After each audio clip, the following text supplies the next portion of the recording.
Virus penyakit mulut dan kuku pada hewan ternak, baik itu kerbau dan sapi, untuk saat ini belum ditemukan di wilayah Kabupaten Simelu. Namun saat ini wilayah Simelu masih terbilang zona hijau dari penyebaran virus PMK. Berikut informasi selengkapnya untuk Anda.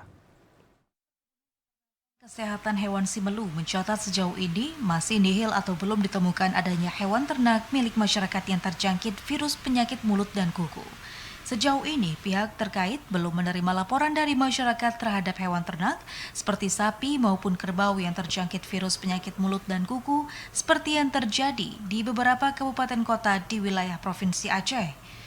Sekdis Perkebunan Peternakan dan Kesehatan Hewan Ali Rahman mengungkapkan bahwa sejauh ini wilayah Simelu masih berada di zona hijau dari penyebaran virus PMK. Untuk kita di Kabupaten Simelu, berdasarkan pemantauan kami melalui medis veteriner kita yang ada di lapangan, kemudian juga dari masyarakat terutama petani pemilik ternak ruminansia, sampai dengan hari ini belum ada laporan menuju gejala-gejala ternak ruminansia kita mengalami gejala penyakit PMK.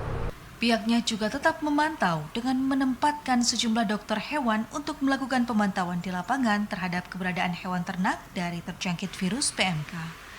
Dari Kabupaten Simelu, Al-Ashab, TVRI Aceh melaporkan.